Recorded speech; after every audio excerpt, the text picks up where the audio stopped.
something beside me, a light to the kerosene, and the places aren't real anymore, and the faces don't say anything,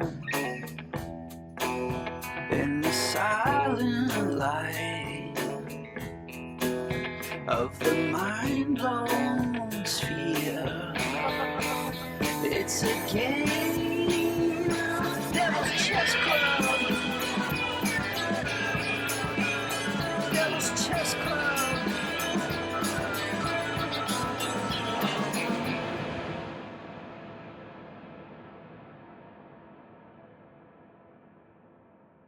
Welcome to the Devil's Chess Club. I'm Aaron Good. Today, our guest is Christian Parenti. He is professor of economics at John Jay College, City University of New York.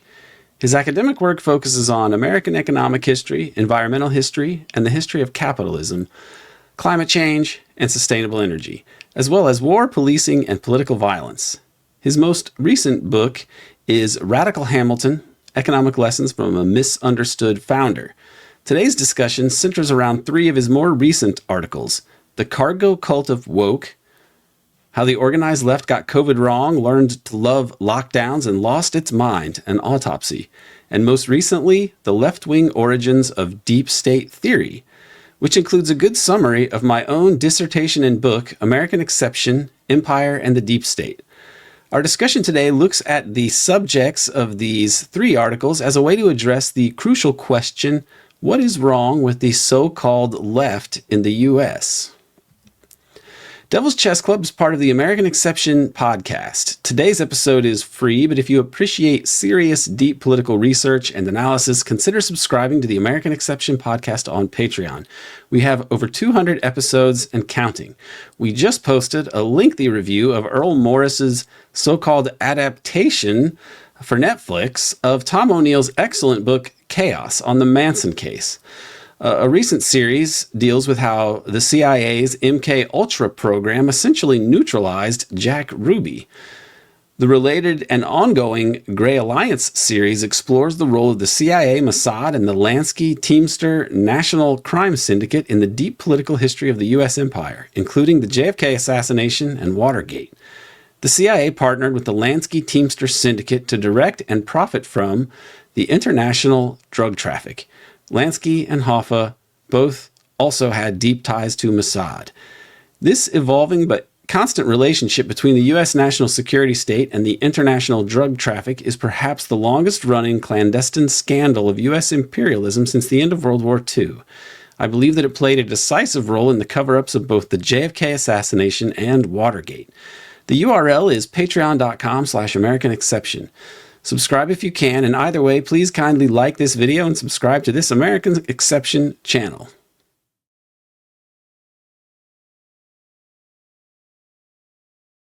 Christian Parenti, thank you so much for joining us. Hey, well, thank you for having me on the podcast. It's good to meet you finally. Yes, and I have followed your work for a while intermittently, and in the last couple of years you wrote things that were really in line with the things that I was thinking as a kind of dissident, a leftist, but who's a dissident on the left. And so when you recently reviewed, and I'd meant to reach out to you and even had your email, and it was on my list of things to do. And then when I read that you wrote a review in Compact of the sort of the literature on the deep state scholarship, as it is, not the Donald Trump, Alex Jones musings on it, but on the actual literature. And I was really happy that you were speaking about this and that you wrote about my book, American Exception and the Empire and the Deep State. And got it right here. I still love the cover. Abby Martin did the art, and the graphic designer Casey Moore. And so I love thank you for that. But anyway, I really appreciated the review of it, and it gets at an important issue here for people that are thinking about the U.S. regime and the U.S. empire, things that the left should be thinking about. What made you decide to write this article in particular? It was a slight change of pace from the other articles and books, the book you wrote recently on Alexander Hamilton, although I think it's related in a sense. Well, but what made you think that this issue needed more discussion? Well, there's there's a kind of meta answer and a more specific answer. In one level, more meta level, it's like I've always been writing about the state. All of my books have dealt with the state to some extent, from Lockdown America, which is my first book, through Radical Hamilton, which is my most recent book 4 years ago. They're all about like, what is the nature of state power? What does the U.S. state do? What does the capitalist state do? What is the role of war and surveillance and all this? And so at one level, it's, just in keeping with what I have been writing about for years. But another level, you're not allowed to talk about the deep state, but the deep state is the thing. And so I wanted to talk about it because you're not allowed to talk about it. And it is, it was just becoming more relevant, this concept in everyday politics, partly because it's being brought up by the right. And so the piece you're referring to is in Compact magazine, not paywalled, unlike a lot of things in Compact. And the deep state has become a term used by the Trumpian right, and the article argues that, or rather points out that this is a concept that comes out of the left primarily, and so it's another example of the left kind of forgetting the better parts of its intellectual tradition, because of Trump derangement syndrome or whatever, genuine fear, whatever it is. And so now it's gotten to the point where, you're not allowed to use this term. And that is, I think, pathetic. Anytime there's this prohibition, you're not allowed to say that. It's like, forget it. I'm going to say it if I think it's useful. I remember the first time a leftist said, "Oh, there's no such thing as deep state." It wasn't that long ago. I was really surprised. I was like, wow, I didn't know leftists said things like that. So that's why. And because also, there was a campaign against Donald Trump, and we can get into the details of that. And many on the left have been in denial about this, and they're afraid if you acknowledge this, it means you like Trump. But I think you've got to start with the facts, and you don't have to like Trump. And I don't like Trump per se.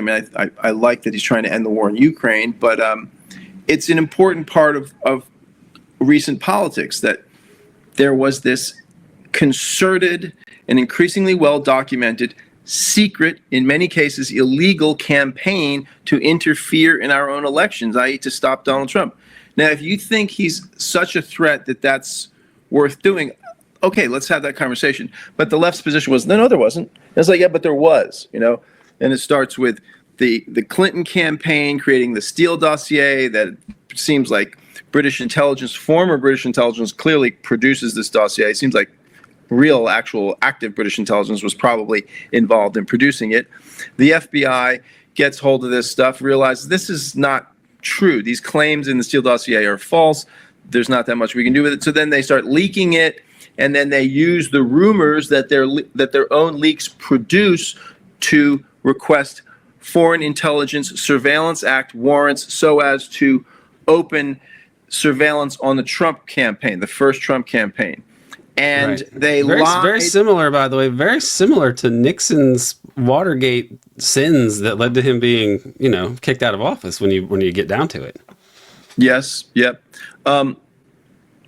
They lied in getting those FISA warrants. In fact, their lies were so numerous and blatant that one FBI lawyer was convicted of altering an email from the CIA that said, yes, Carter Page had worked for us.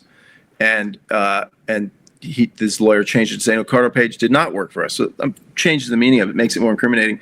Anyway, so it's just the denial of all this stuff. And all the way up to the Hunter Biden laptop. I think it was like with the Hunter Biden laptop is when I really just was, I just started feeling very disoriented, having these, intelligent friends being like, no, I'm like, in just total denial. It's like, wait a minute, like, are you serious? You really think that this is fake? And of course, eventually it comes out, even the Washington Post and the New York Times, a year and a half after the election, will admit, yes, okay, the laptop is real. And the point about the laptop, your audience knows this, but, the point about the laptop is not the sex and the drugs. It's about, the influence peddling. the emails that really clearly show influence peddling by Hunter Biden on behalf of his whole family. So it's just the denial of all this by the left, and the failure of that denial to achieve its intended aims, be they conscious or kind of just implicit, which is of defeating Trump. I mean, it had the exact opposite effect, it seems to me. So all of that is sort of what has brought me to the question of the deep state. And then, of course, also the COVID pandemic. And again, this insane denial by the left is seemingly out of concern for one's own respectability. You have denial of the Wuhan lab leak. This is ridiculous. And it's like, it came from this wet market. I mean, no, it didn't. There's really no evidence that it came from the wet market. There's tons of evidence that it came from the lab. And then that there's also all this evidence that the U.S. was funding that lab. And it's like, and you're not allowed to talk about this on the left. And so all of that has made it imperative in my mind to discuss all this and to try and get to the bottom of what this politics that we call deep state politics is all about. And something that you've written very eloquently on and very, very thoroughly.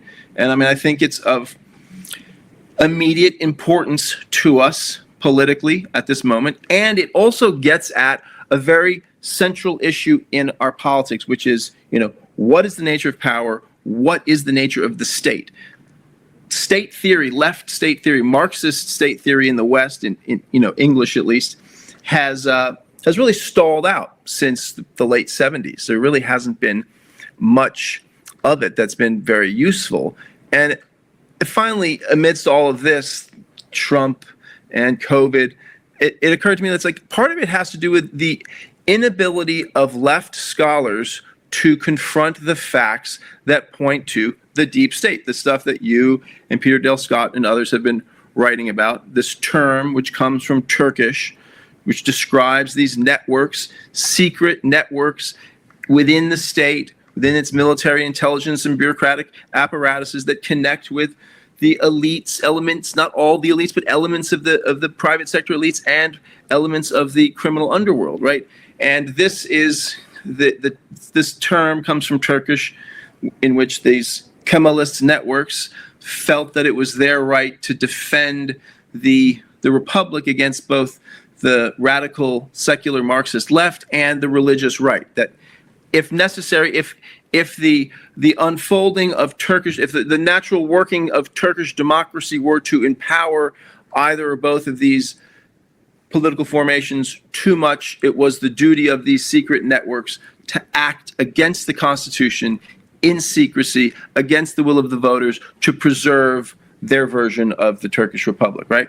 And this term is picked up, and you know more about this than I do, picked up in other languages, and it enters, somewhat belatedly in English to describe something that's been going on for a longer time, which comes out of, it's the whole body of history and scholarship and journalism that really begins with response to the Kennedy assassinations, King's assassination, the revelations about COINTELPRO, the revelations about Operation Chaos and the CIA's domestic interference and actions against the New Left. And then, of course, again, with the Iran-Contra revelations, which are amazing. One thing I find amazing about Iran-Contra is that there were broadcast Senate hearings for an entire summer in 1987. I was in high school and I was painting a house. That's one of my earliest political memories. I was younger. I'm younger than you, but I remember those. I watched some of them on TV.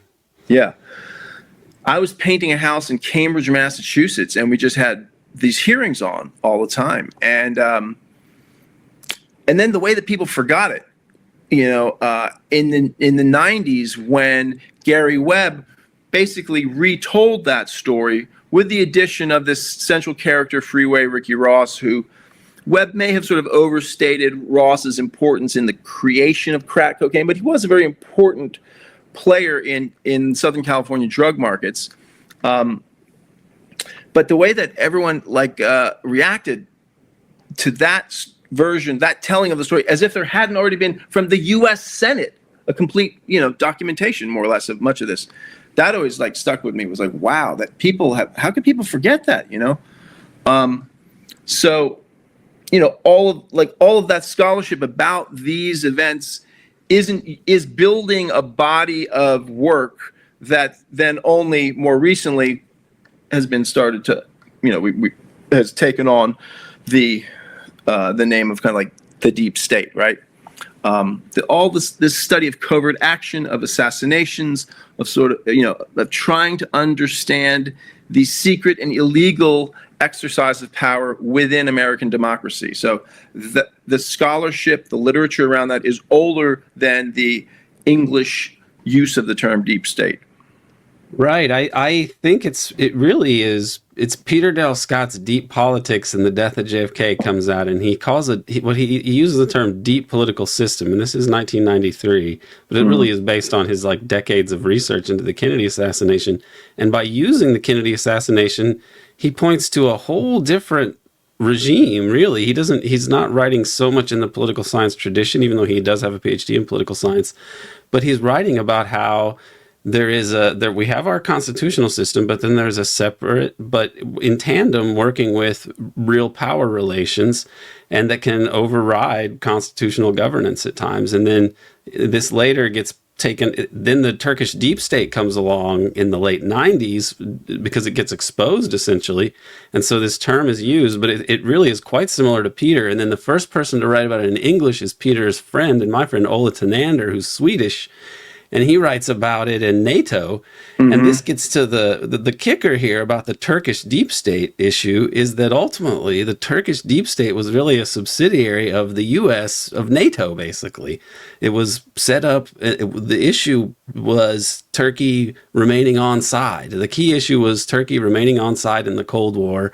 And so the coups and the false flag violence and the use of these, drug trafficking paramilitaries, it was NATO. So it's when we might talk about the Turkish deep state and say, well, Turkey's corrupt. They're not quite fully advanced like America. So we don't have that issue here. But they were just following our orders more or less for most of that time period. I mean, they have their own domestic constituencies and oligarchic politics too. But basically, they were just, they were clients of the U.S.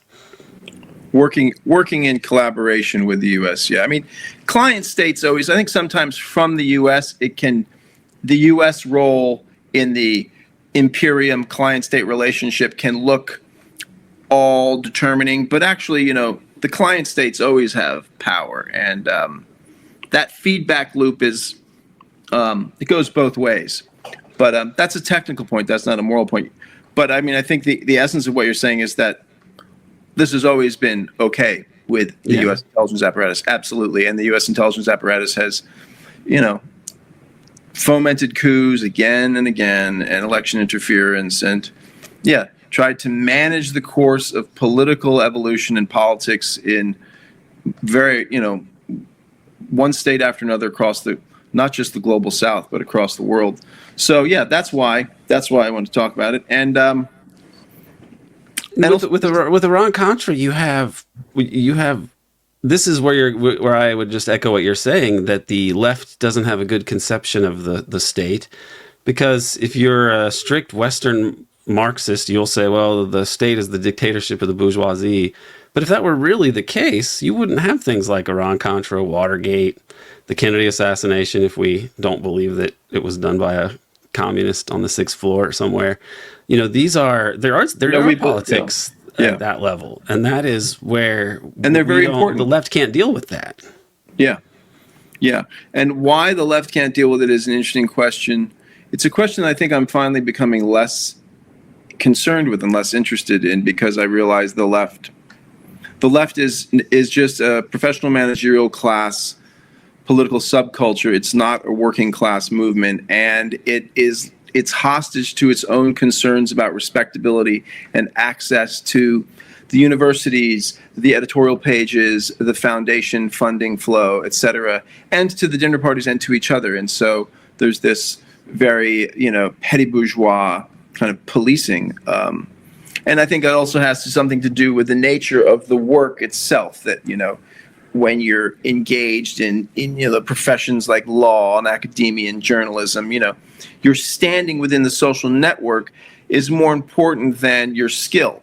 And if you're a landscaper or a carpenter, or perhaps even an engineer or whatever, a lot of it has to do with just like, well, I don't really know about engineering, I should probably leave that out, but that at least in working class jobs, it's like, can you do the job? Can you get it done well without problems on time? And if so, that's great. Then, oh, this guy also has like crazy ideas about this, that, and the other thing. It's like, fine, talk about whatever you want on lunch hour. But if you're a professional, that'll get in the way. You can't have kooky opinions, quote unquote, and get ahead. So people learn, if you're going to get ahead, you have to police yourself. You have to develop, you have to be attuned to what is acceptable and what is not acceptable.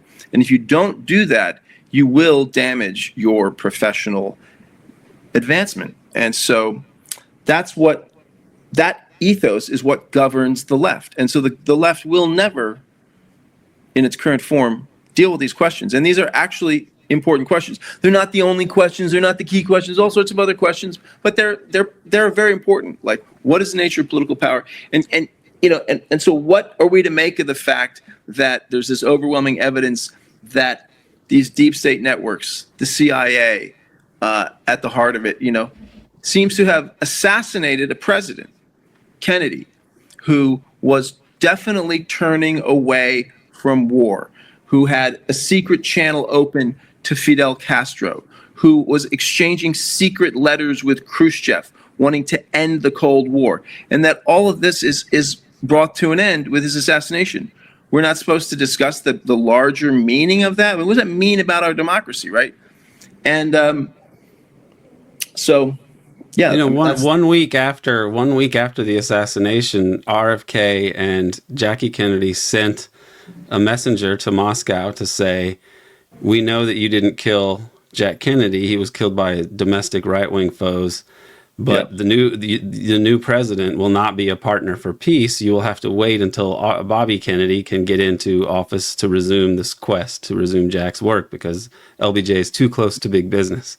And then, of course, RFK, who we also know wanted to reinvestigate his brother's assassination, he gets assassinated himself under very suspicious circumstances. Yes. And yet the left cannot grapple with that. But Castro, speaking about non-Western Marxists being a little more astute than with the Western ones, Castro understands right away the Kennedy assassination, and he goes on the air for hours in the days right after, and he basically points it all out. He says, this guy who's play acting as a communist, they're going to blame it on him. This is ridiculous. Yeah. This is the right-wing elements, stopping a thaw in relations, in the Cold War. Yeah, I mean, wasn't, by one account, I'm forgetting the name of the guy who was part of Kennedy's administration, that Kennedy says, okay, you're going to have to leave public service. You're going to be my secret. He's a former journalist. I'm forgetting his name. And you're the informal secret liaison with Fidel. Apparently, the guy was in Cuba meeting with Fidel when Jean Daniel. What was it? Jean Daniel. Daniel. Yeah, okay. And that, and it's Fidel hears the news in the middle of one of these conversations, like, oh my God, this is the end. Yeah, he says everything has changed. This is the end here. So he understood that quite well, and people like de Gaulle understood it. Sukarno, Kwame Nkrumah, I think Indira Gandhi was another one of these people. Like the political class, LBJ, RFK, Richard Nixon, even Gerald Ford, who was instrumental in the cover-up, told the French president that that they thought there was a conspiracy, but they just couldn't figure out who did it. I mean, it was, so the political class never believed it. The public never believed it. International leaders never believed it, but it got enforced on the U.S. And that indicates that we just don't live in a democracy. And this is what C. Wright Mills said in 1956. I don't know. I think that simplifies it. It's not that we don't live in a democracy. We do live in a democracy. I mean, but it's a flawed democracy, and it has these certain emergency breaks in it from the deep state, right? Because we don't live in a democracy is like, I fear that is simplifies it, and you might be dismissed for that, for too sweeping, because there are real democratic struggles over who's going to get what office. Then there's all sorts of policy constraints. It's not It's not a democracy in which it's particularly easy to achieve left-wing programs, but it is a democracy in many ways, and there has been lots of progressive change delivered by it. And there's also, I mean, we did just live through a democratic election, whether you like it or dislike it, leave that aside. But like Donald Trump was elected, you know, despite tremendous opposition. Kamala outspent him like 2-1. I mean, the entire establishment was against him for the third time, and there was 2 assassination attempts, you know, or 1 assassination attempt, 1 would-be assassination attempt. So to say, well, it's not a democracy. Well, I mean, it's a flawed democracy. It's a managed democracy. We need a language, I think, that's better than just saying that it isn't a democracy. It's a democracy, and the legitimacy of the system depends to some extent on the fact that most decisions can work democratically, you know, as they're supposed to on paper. But then if things get out of control, there are these mechanisms, these informal secret alliances that can intervene and prevent too much democracy or the wrong kind of democracy. Right. Well, and I mean, this is similar to the argument of the tripartite state, which I make, which is that, yes, there is a democratic state, but there's this other one. I think maybe a more precise way for me to say it is, this is not a regime that is characterized by democratic sovereignty, meaning that there are other aspects of the state and the regime that are sovereign in the Schmittian sense of being able to exert a veto power as dramatic as shooting the president in the head while he's driving down the street and blaming it on the state's enemies and enforcing that point of view no matter what. Like, that is a different kind of sovereignty than democratic sovereignty. Or maybe not to be the, you know, maybe I'm being naive, but it's like I like to hold out some hope that democratic politics can get us somewhere. I mean, maybe it's that democratic sovereignty lives in constant struggle with the secret sovereignty of the deep state and its emergency measures and its illegal interventions. And it's like there are certain circumstances where if people are mobilized enough, if the crisis is deep enough, you get an FDR, you know, you get a kind of, in retrospect, deep state formation developing of, you know, millionaires, you know, tycoons reaching out to Smedley Butler, thinking about, you know, trying to off FDR. It doesn't happen. I mean, there are moments in which democracy does fundamentally triumph and transform American society and political economy for the good in American history. So let's not hope that's completely impossible. I mean, the whole point, to some extent, of exposing this threat to the democratic tradition is to make the democratic tradition real. And so I'm not prepared yet to just say, yeah, it's all just a facade. I mean, the real power is this secret stuff, and the rest of it, you know, you're voting, you're agitating, you're writing. None of that matters. I don't know. I think that's like that's an invitation to kind of cynicism and checking out. Yeah, let me say where I do think that the hope lies here with this, and this isn't meant to be an anti-democratic manifesto. It's more of it was a critique of this particular regime and of empire. It's empire and the deep state. And I think that what has allowed this oligarchic formation to essentially override democracy in most meaningful senses is the largesse of global empire, the dollar regime that we have around the world, and the enormous amount of power it has given this class of oligarchs, more than any empire in history. And that does seem to be crumbling, and that is going to change the equation here in the United States. And then these things that they've been able to get away with, which is not educating your population very well, keeping them precarious and economically insecure, materially insecure, doesn't allow them to be the best scientists, best doctors, anything. Like, we do not get the most out of our population. And since we are not going to be able to rely on just imperial looting that's done through sort of obscure means because it's complex and no one understands the total workings of this system, but with that taken away, it is going to be a reckoning for the U.S. And and that is where the democratic tradition needs to be somehow revived, because we do not need more top-down rule, and that seems to be what they're going for in different ways. It's it's very, very delicate situation, and there's all the contradictions of the Trump presidency. You know, I mean, the Trump presidency seems to be like Trump and the Trump family seem to be ready to settle scores, minimum settle scores with these networks that, to their mind, and I think correctly, like stole the election from them via the Hunter Biden laptop story being suppressed. You know, that like if the FBI and the State Department and what's been referred to as other government agencies weren't able to have coordinated in 2020 with the social media and the legacy media to suppress that story, Trump probably would have won that election, because it was, 45,000 votes across 5 different states distributed, those 45,000 votes having moved differently across 5 different states, he would have won. So it was a very tight election. So you think from that alone that it seems that Trump, wants to at least settle scores and expose this stuff, been firing, FBI, there's a big purge planned at the CIA. I mean, will that turn into some kind of real reckoning with this deep state power or not? I don't know. It's too soon to say. And certainly I think Elon Musk has gotten in the way and screwed things up with his smash and grab, self-serving,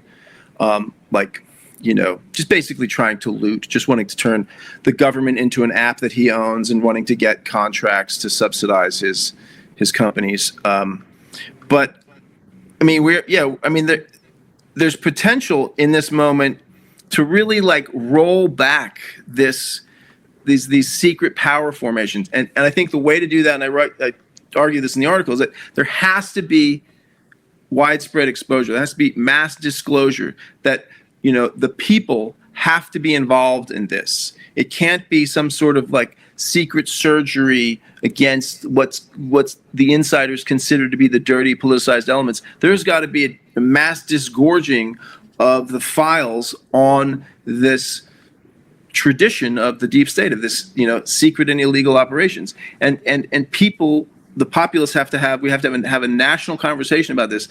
If that happens, then I think that this moment, despite all of Trump's faults, could be an opening for a kind of revival of a democratic politics. But I mean, it's early yet, but so far we don't really see that. I mean, we're not getting big document dumps. But I mean, they said they were coming, but they have not met the targets that they set for that. Right. Well, so the that's Jeffrey not surprising Epstein, to me. Yeah, Epstein and JFK stuff. They said more of that stuff would be released by now, and it hasn't been. I didn't actually know what the date was on that yet.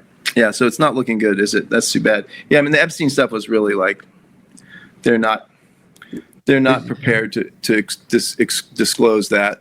Yeah, did you hear what Peter Thiel said about that? He wrote it's not even, you can't even call it an op-ed, although maybe technically it would be, but I believe it was Peter Thiel, and he wrote that there needs to be some disclosure about things like JFK and Russiagate. And then he says, sort of in passing, the Epstein case might be too recent to disclose.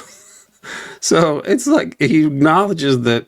I take this as a tacit acknowledgement that, yes, pedophilia, blackmail is an institutionalized part of our system of governance, but it's too sensitive to deal with. It would upset too many apple carts, so we shouldn't deal with it. Yeah, and there are probably too many Trump loyalists implied in it. So yeah. So this is, this is quite alarming. Now you wrote an article recently. Also, I believe that it wasn't for Compact; it was for another outlet, but it was on the cargo cult of woke, I think was the title. Oh yeah, that for Catalyst. Catalyst, yeah, for Catalyst. And this gets into the issue of identity politics, which for me, and cultural issues, their enormous importance in our political so-called discourse. And, it reminded me, or it brought to my mind, how here in this Philadelphia suburbs, most of a good portion of the commercials that I saw were not really about the more serious political issues. The Trump campaign went after Harris for things like her support for government-financed or funded sex change operations for prison inmates and such, which, and they were, Harris is for they, them, and Donald Trump is for you. And I personally don't have a problem with the state paying for those kind of, things. If modern medical science says this would be, good for the people, in general, that seems like a positive thing. But they bludgeoned them with this, the Democrats. And if you do stop and think about it, if you're a working person who doesn't have medical insurance, you could be destroyed by not being able to get cancer treatment. And then, it could kill you and or bankrupt you, destroy your life, your family's life. In that context, it is strange for the Democrats to be taking these kinds of positions where they have more sympathy for transgendered criminals by definition than they do for uninsured people, working people. I mean, it's so strange that the Democrats have decided to go with this, because it's not, they're getting bludgeoned for it. They're getting beaten. It's making them look bad. It's hurting them politically. Yeah, it hurt them. I think that there's a long tradition of trying to create a non-class oriented left, right? That the idea that you could have a class society, modern capitalism, and not have opposition is just ridiculous. So it became clear along the way that, it goes all the way back really to the founding. And in Madison's Federalist 10, he acknowledges this. He's like, look, in Federalist 10, he's arguing to elites basically for ratification. And he's arguing against the elite concern that political democracy will lead to economic democracy. And he's saying, look, that is a risk. However, it probably won't happen and can be avoided, because political democracy will only lead to economic democracy if that majority faction in the society of the propertyless manage to unite against those who own the majority of the property.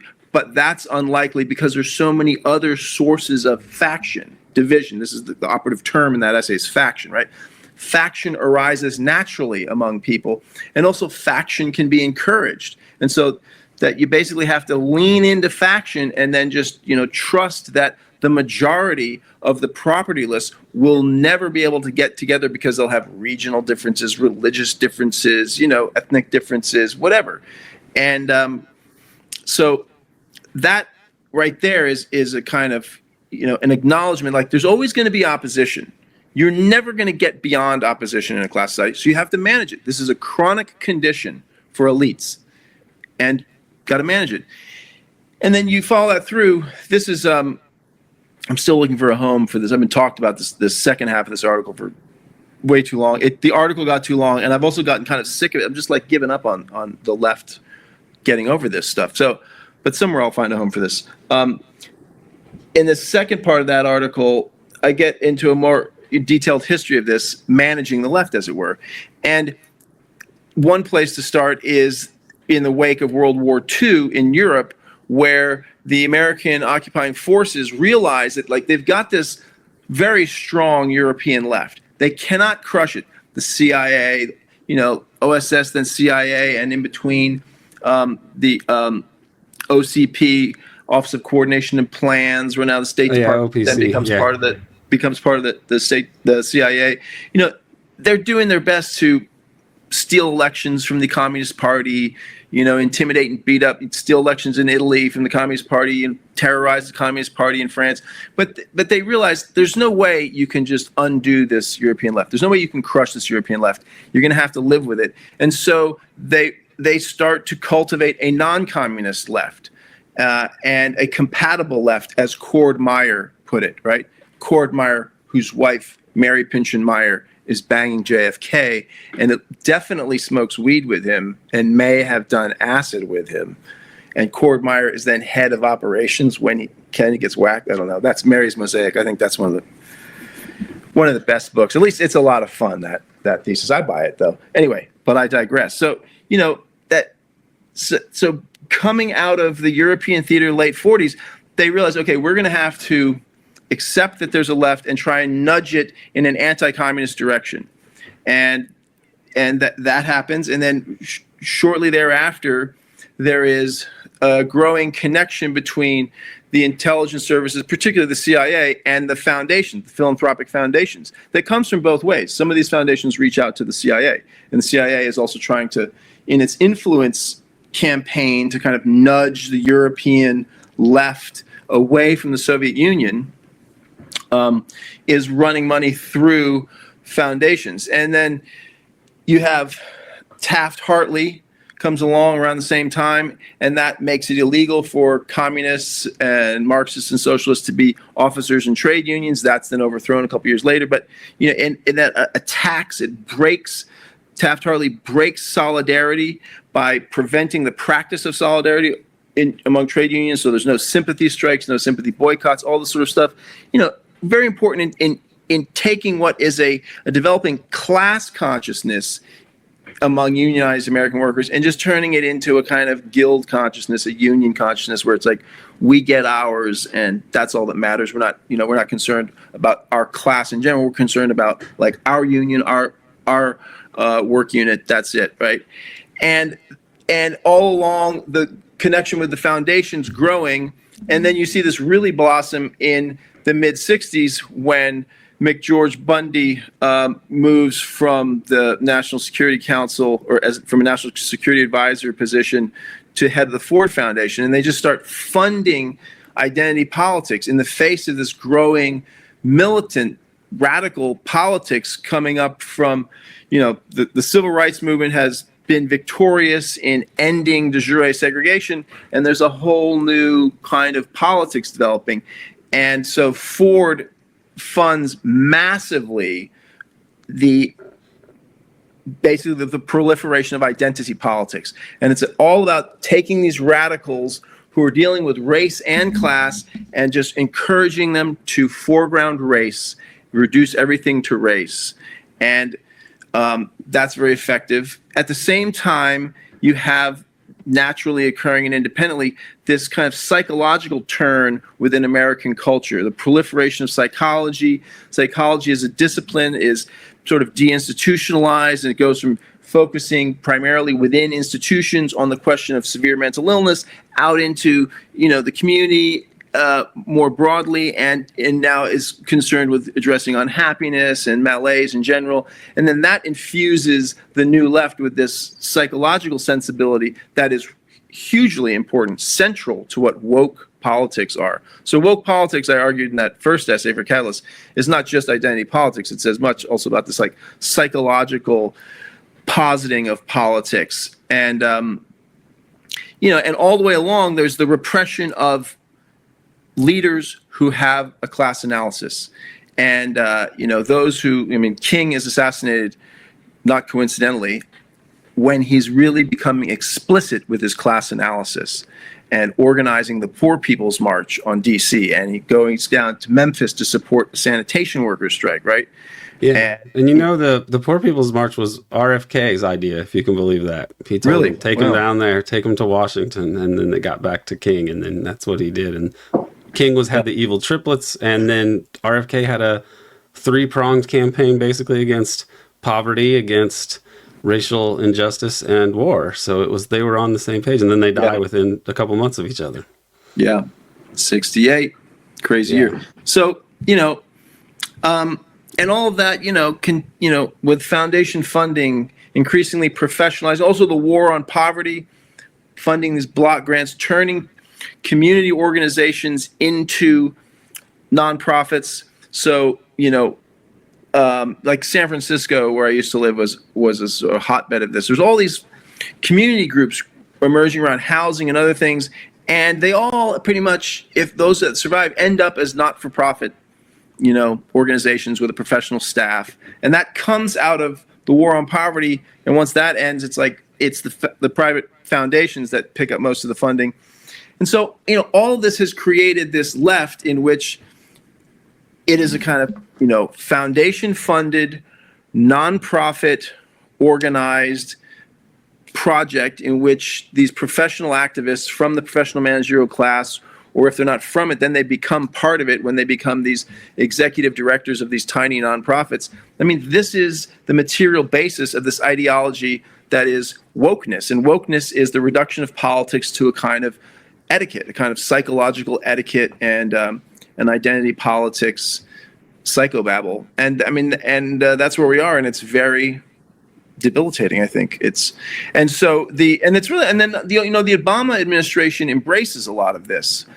They, with their dear colleague letters to the Department of Education, to university campuses, really kind of help set off the sex panic on campuses. Laura Kipnis's book, Unwanted Advances, is very good on that. And you really see in that book how it's like, this comes down from the administration and through the funding, the requirements that go with the flow of funding to higher education from the Department of Education that, gives this huge jolt to what becomes, one of the great woke moments, which is Me Too and all of that. So that's where we're at. And it's basically like that's a thumbnail sketch of the history of a kind of captured left, a left that it begins with this project of creating a non-communist left, a compatible left. The NCL, the term non-communist left was so common they just referred to it in Langley and at the State Department as just the NCL.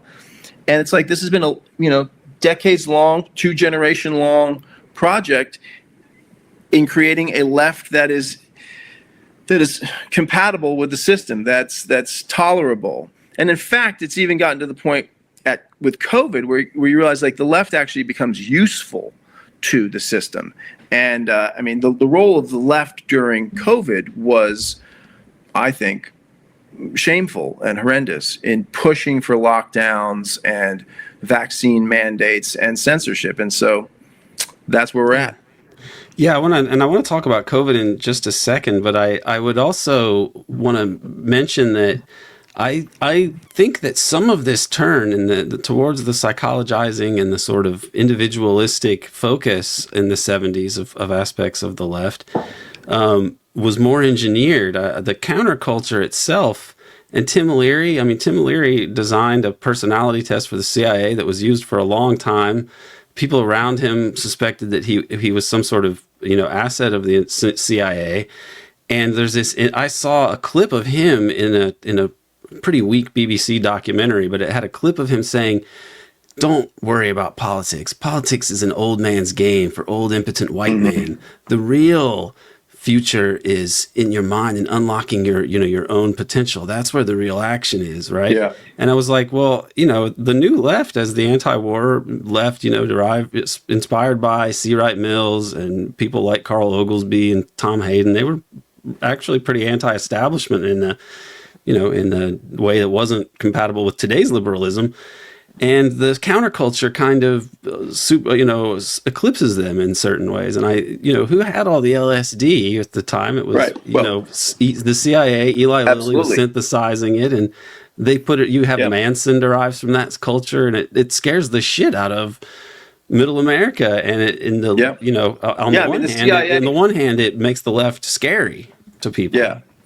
Yeah, I mean, and the literature on that is, I'm sure your listeners probably are hip to this, but, there's a fantastic, really well-documented literature on this. I mean, it begins with Martin Lee's book, Acid Dreams, which is still just superb.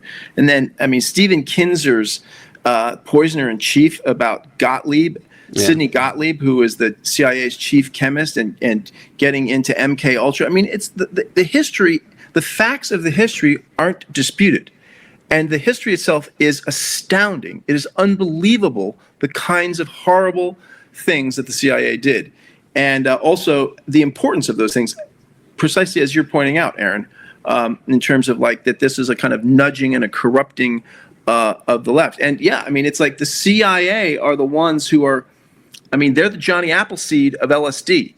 And Martin Lee ends Acid Dreams with a question of sort of like, how much was this kind of dropout culture intended? Because the story is at first the CIA and MK Ultra, they're looking for truth serum. They want to unlock the mind, get people to confess. And also they want to also in search of the Manchurian candidate,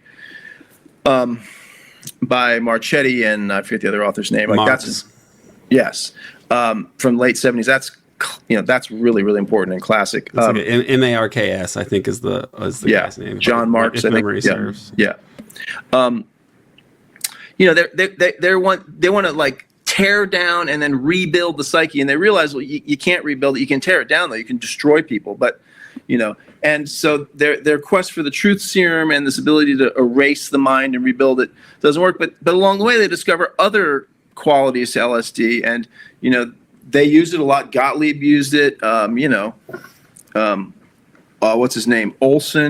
Frank Olson, who was either thrown out a window or jumps out a window. Probably thrown out a window. I mean, this guy was involved. It seems we know he was a CIA doctor, and he was involved, it seems, in human experiments. And after getting dosed by Sidney Gottlieb at a meeting, has a crisis of conscience and can't deal with this anymore. And, there's no question that he was dosed by the CIA. His family was at least offered money by the Ford Foundation, the Ford administration. They took it at some point. Yeah. Yeah.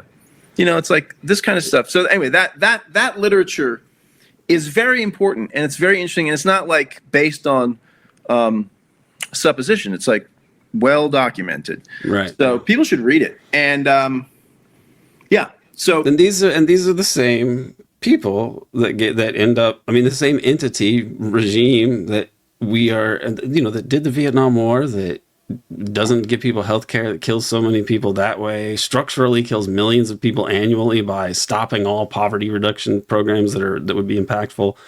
This is the regime that gives us the lockdowns and such. Yep. And they probably created it through their own biowarfare programs in the first place. If we're talking about, I think they definitely did. And it's also, I think it's important not to be pedantic or anything. It's not biowarfare, because that's one of the biowarfare you'll freak out about. It's like biodefense. Right, biodefense isn't legal. Google it, dude. Biodefense is like a whole of government effort. There are master's programs in biodefense. George Mason has a master's program in biodefense. Biodefense isn't some secret thing. It's like, there's the anthrax mailing attacks against the Senate right after 9/11. And after that, biodefense becomes a big deal. And the history with that is important.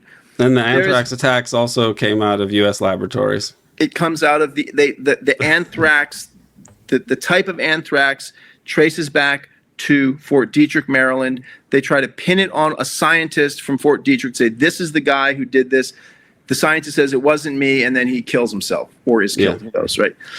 So that is also not disputed. It's like it came unequivocally. It came out of Fort Detrick, but was it this guy who mysteriously kills himself, who said he didn't do it, or was it someone else? After that, biodefense becomes a very open thing, and that's part of what the Wuhan funding is about. That, but back up, the history of bioweapons is important.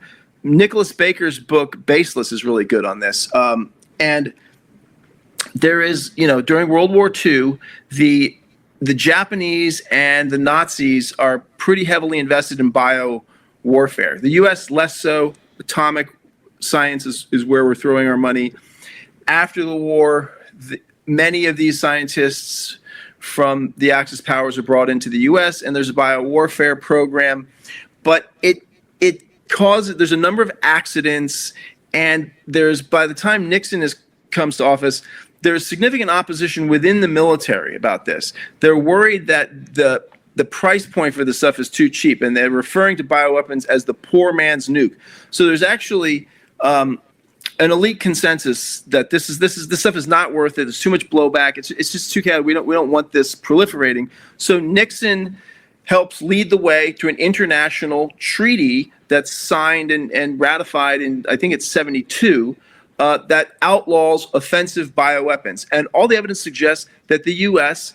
destroys its offensive bioweapons program. They're no longer working on deployment systems, et cetera, et cetera.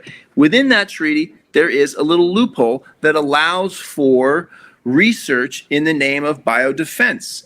Countries still have the right to do these experimentations in the name of creating medical countermeasures to defend themselves. That's biodefense. That's totally legal. But also indistinguishable from biowarfare in many ways.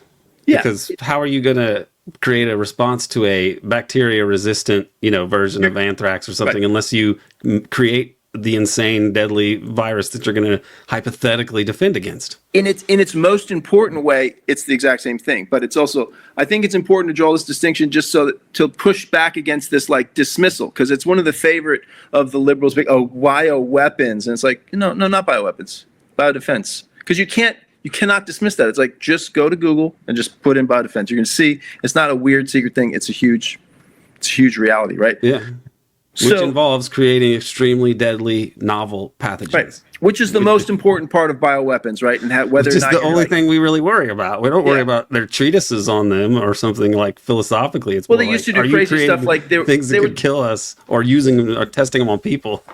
They used to do stuff like feather bombs and this and that. They worked really hard on the deployment systems and all. And they don't do that anymore. But they do this experimentation. And then with the advent of CRISPR in recent years, this stuff has just proliferated, and it's horrifying. Apparently very cheap and easy to use CRISPR, and the evidence is maybe not definitive, but the circumstantial evidence is enormous that the U.S. was funding gain of function research at Wuhan. And why in exactly the way that it ended up happening, like specifically down to the the parts on the genome that they were tinkering with. Yeah. I mean, it's Xi Jinping, the bat lady, bat side doc, there's this, they find this deadly coronavirus in a cave in Wuhan, not in Wuhan, in Yunnan, where some miners are basically digging out bat guano, and 4 of them get sick and one of them dies. And so she then isolates this virus, and this is the virus that becomes coronavirus. And it's like, the fear and cleavage site is what's edited.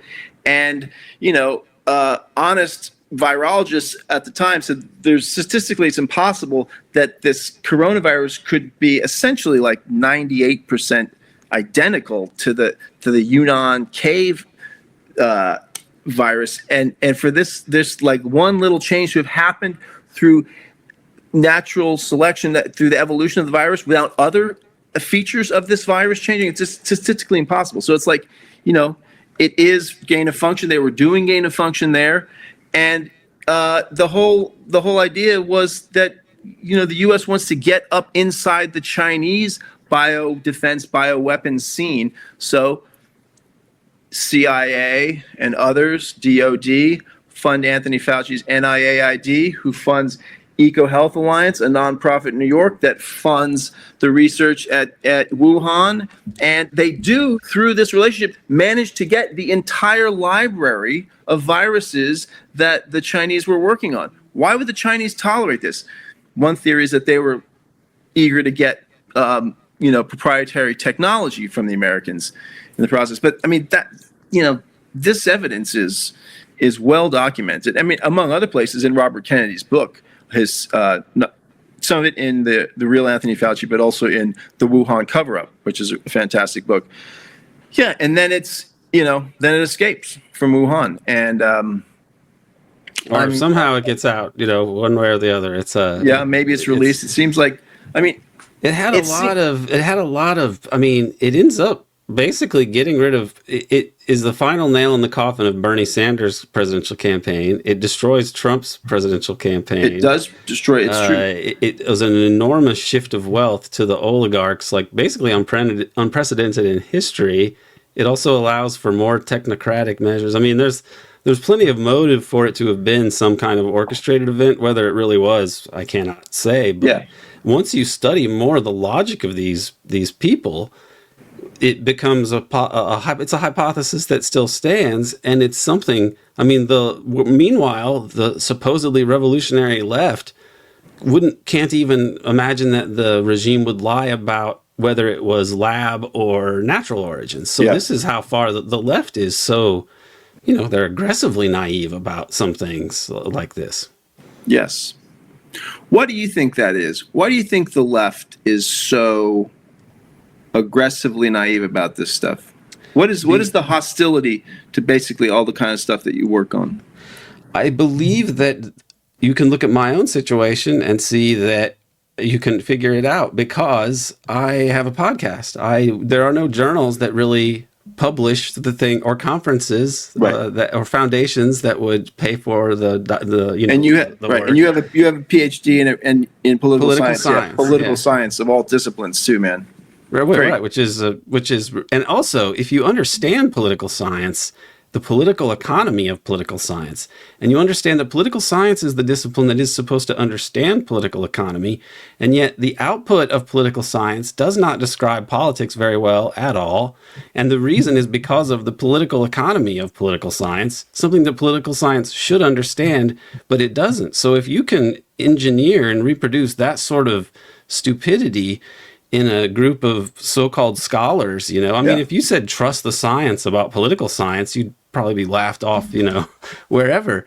But because there is no institutional support for people that really go against the regime on fundamental issues, then there is no basis for creating, the kind of authoritative critiques that would be widely dispersed and discussed. You're just a screwball because there's nobody who's out there talking about these things who has, a patina of authority and, institutional backing. Like, despite how everyone understands how corrupt and, dysfunctional this society is, we still say things like trust the science, trust this institution, et cetera, et cetera. When we can see that most everything has been corrupted by this oligarchic system, including knowledge production, perhaps especially knowledge production.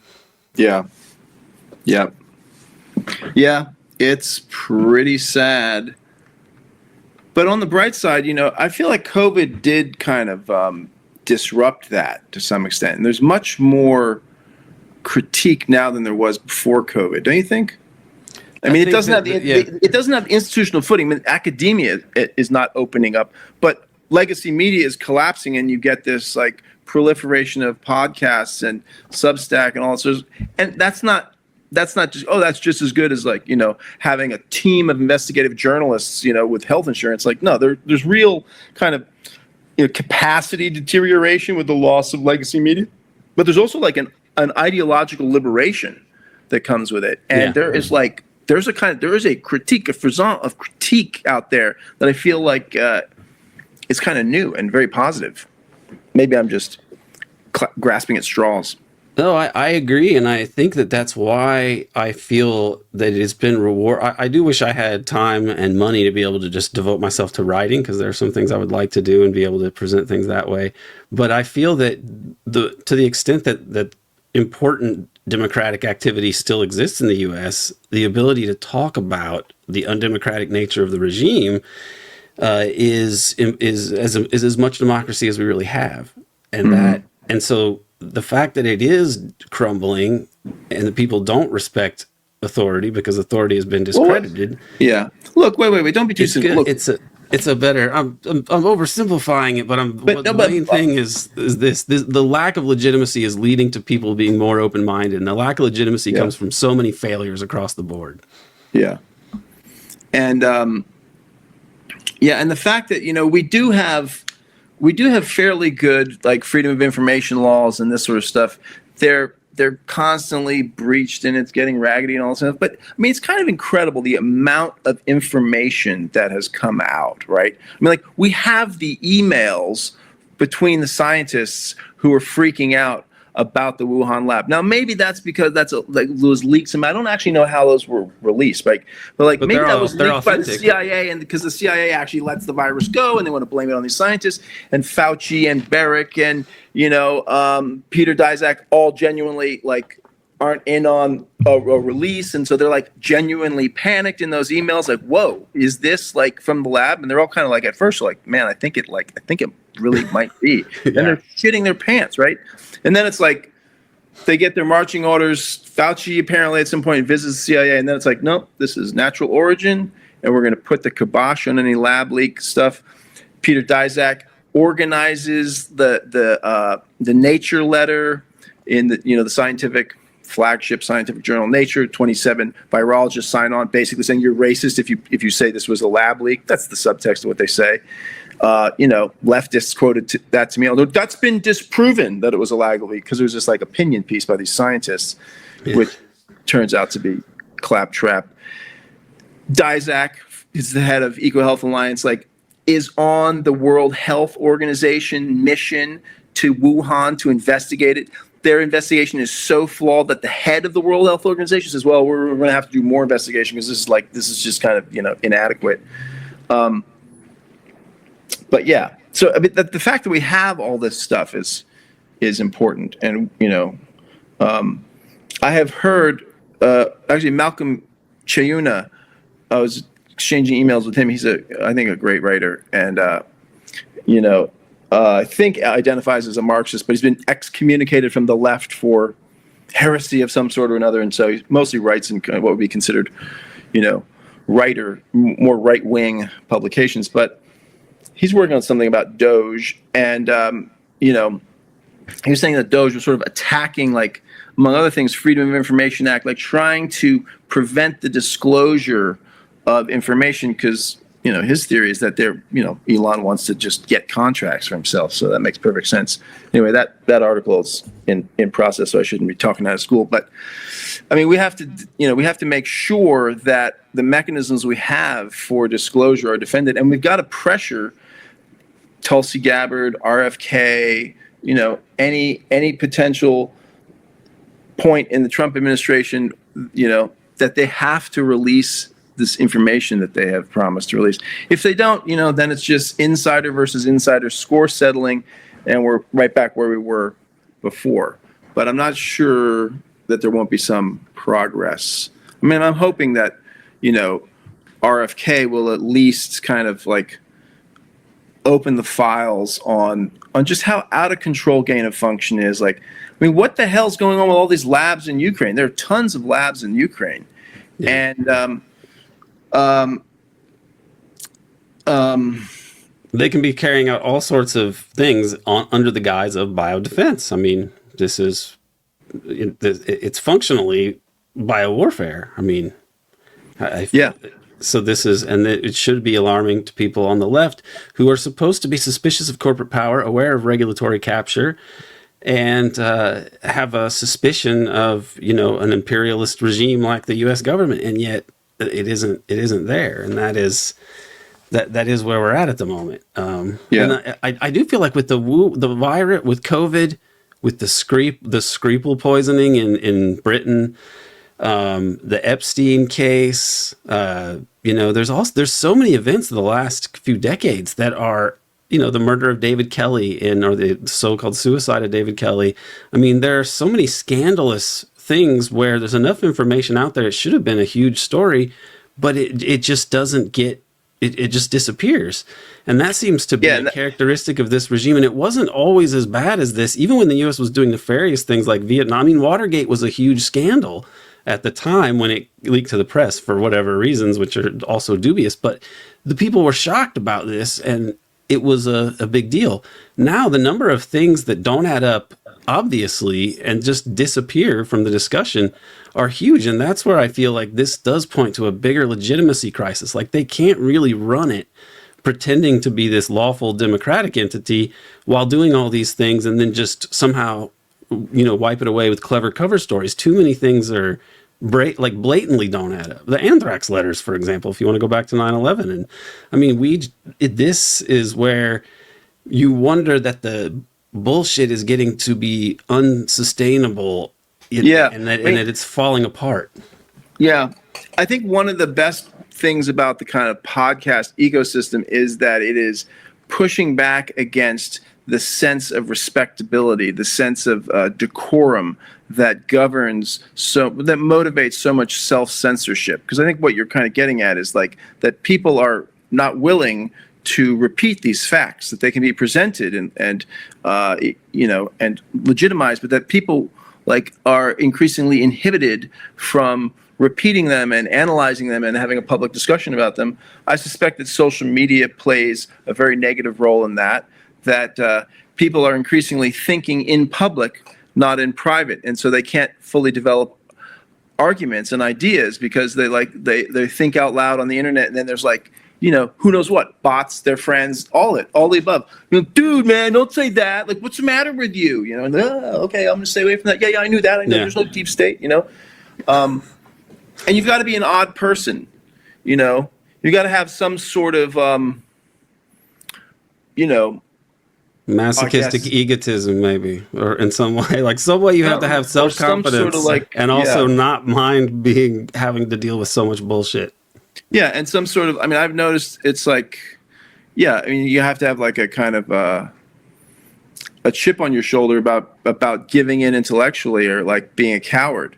You have to fear being a coward more than you fear calumny from your, being calumniated by your peers online to tell the truth. I have only a few academic friends who, when I shared my critique of the whole COVID, pandemic, who were initially yeah, this makes perfect sense, and were then, in response to what I said, I don't know, I've never heard any of this, so let me look into it, And they tend to be people who are intellectually really, really self-confident, They're yeah, I'll decide what I think, And there's a lot of people who get PhDs who aren't like that. They're okay, well, what's the literature saying?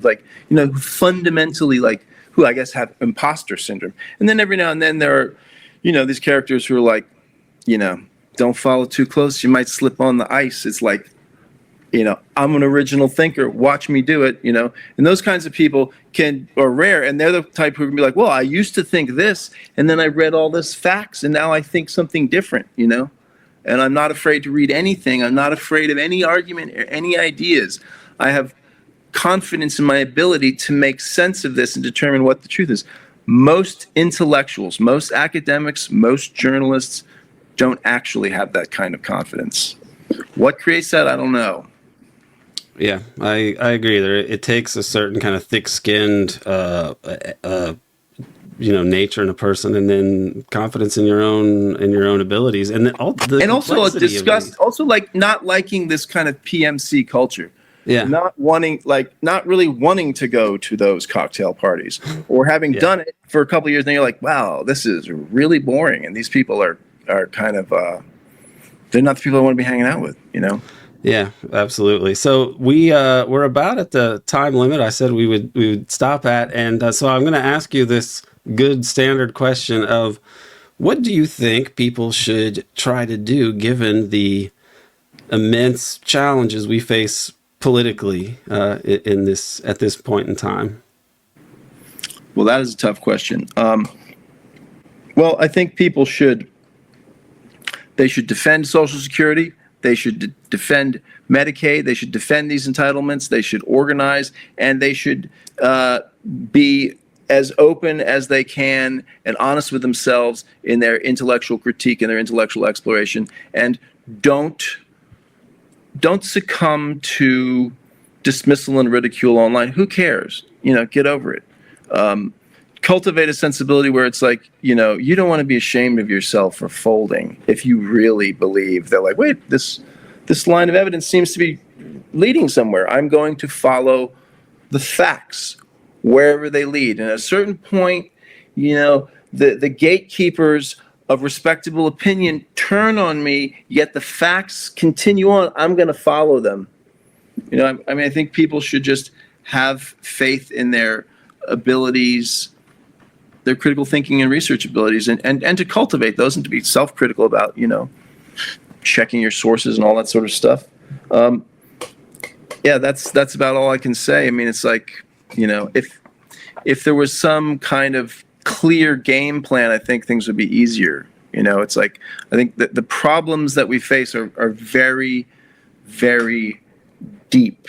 They're in the nature of how we think and act increasingly, vis-a-vis power and vis-a-vis the truth. And so that's a really tall order, unpacking that and changing that culture. And I think that something that dawns on me all the time, or I recognize it again, is that even though it does feel that we are losing in so many ways politically, we who are just pro-human being, pro-worker, not for oligarch exploitation, imperialism, all this, right? The regime is actually, we're not winning, and we feel like we're not winning for good reason, but the regime seems to be losing. And that is, in a sense, that means that the situation is going to change. And so this is a reason to keep in the Yes, fight, because absolutely, yes. it is not going to be this way forever. The decline is coming, and Trump is a symptom of it. Yeah, I mean, the American empire is contracting, and that's that's one thing that Trump gets, and he's trying to do, and this has to happen. It has to happen because the U.S. doesn't have the capacity to be the global hegemon anymore. The U.S., this may be a discussion for another time, but one thing that's coming up increasingly on the fringes of kind of respectable discourse in academia, in economics, is the dangers of deindustrialization. And we deindustrialized and allowed supply chains, medical supply chains, all this stuff to get internationalized. And only now is it dawning on planners and elites oh wow, that is very dangerous. The Chinese just stopped exporting a bunch of crucial minerals for the creation of computer chips, right? And it's the U.S. doesn't have the room to play the role it used to play globally. So you're absolutely right that the regime is contracting. I think the question is can that be done peacefully and gracefully, or is it going to be go off the rails into some violent and really destructive direction? So, right, and that's what we have to guard against at all costs. Lastly, where can people follow your work? Do you have a website or any social media that you're? No, I don't have a website, and I don't have social media. But you can Google my name and you'll find stuff. But I've been writing mostly for Catalyst, and I have a number of books out, 2 of which are in audio as well. If you got any audio files out there, they don't deal with this stuff. They're, my most recent book, Radical Hamilton, is basically a kind of political economic exploration of the American Revolution and the Constitution and the early role of industrial policy in the creation of American capitalism, kind of pushback, an empirical pushback against the assumptions of mainstream economics that government, doesn't always play a very central role in the production and the reproduction of capitalism. But Compact, Unheard, maybe other places. Google will lead you there. Great. All right. Christian Parenti, thank you so much for being with us today. I really appreciated this. Thank you. Thanks to Dana Chavarria for producing this episode, and thank you for tuning in. Please do consider subscribing to the American Exception podcast on Patreon. The URL is patreon.com/American Exception. And again, please kindly like this video and subscribe to this American Exception channel. I am heartened by this conversation with Christian Parenti and by his recent write-up on the historical materialist origins of deep state scholarship. I think that it is no coincidence that he would write that article, and that he and I would also have similar views on the lockdown left and on woke anti-politics. It is hard to know how to feel or respond today as a person on the left. I recognize that we have no access to power under this regime, and so we feel that we are losing. But at the same time, and without any real impact from the U.S. left, the U.S. empire is still clearly losing on the devil's chessboard.